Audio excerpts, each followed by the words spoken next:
تو عبداللہ بن مبارک فرماتے ہیں فرض حج کر لیا، نفل کرنے جا رہا تھا، 300 دینار پاس تھے، میں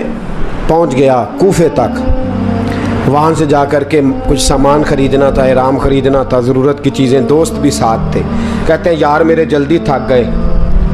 خریداری کر کے وہ چلے گئے، میں شام تک رکا، بڑا تھک گیا تو سوچا اتنی لمبی چوڑی خریداری کی ہے تو جھیل تھی پاس،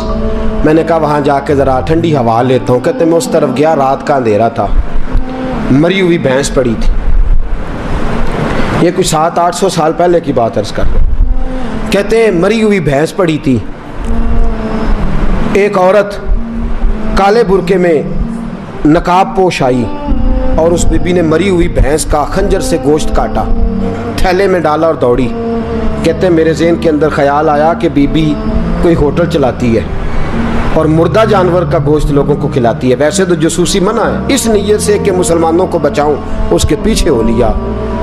کہتے ہیں وہ گلیاں گزرتی گزرتی کوفے کی تنگ گلی میں گئی، ایک بڑا سا دروازہ لکڑی کا، بڑا پھاٹک جو پرانے شہروں میں ہوتے، کہتے ہیں اس بڑے پھاٹک پر اس نے زور زور سے دستک دی، دونوں ہاتھوں سے دروازہ کھلا، وہ عورت اندر داخل ہوئی تو 3-4 بچیاں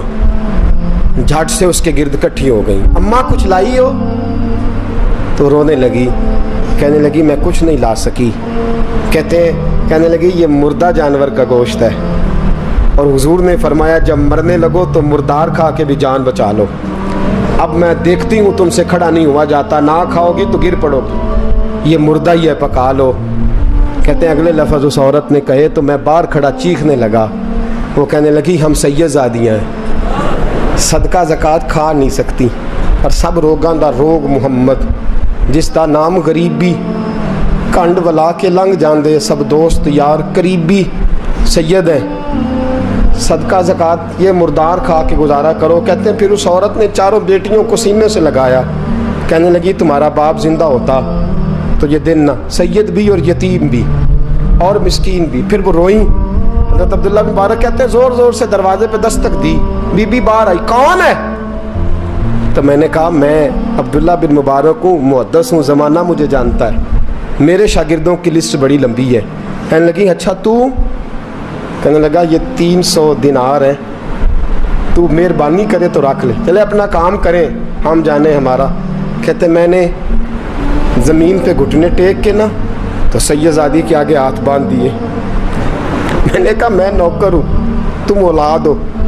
میں خادم ہوں تم نسل ہو، مہربانی کرو، مہربانی میرے اوپر مہربانی، پیسے رکھ لو، کہتے ہیں میں نے وہ پیسے دیے، میں واپس لوٹا، یار کہنے لگے چل، میں نے کہا نہیں میں نے نہیں آج کرنا، کہنے لگے کوئی نیا پلاٹ لینے کا پروگرام بن گیا، کوئی نئی انویسٹمنٹ لوگ تانے دیتے ہیں نا،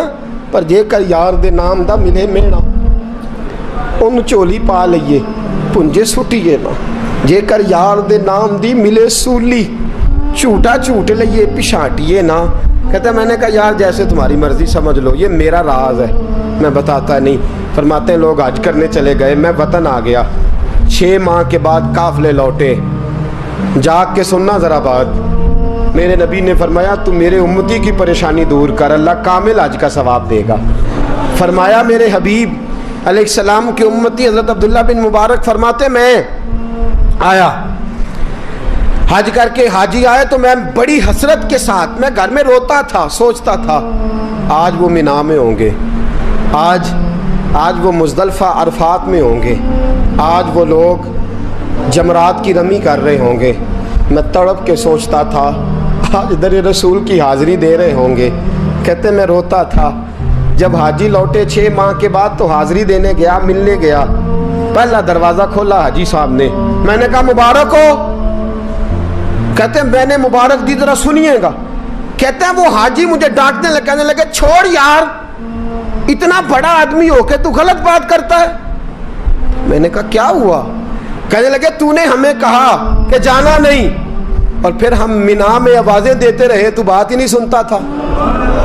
ہم آوازیں دیتے رہے ان اللہ علی کل شیء قدیر، آوازیں دیتے تھے، سنتا نہیں تھا،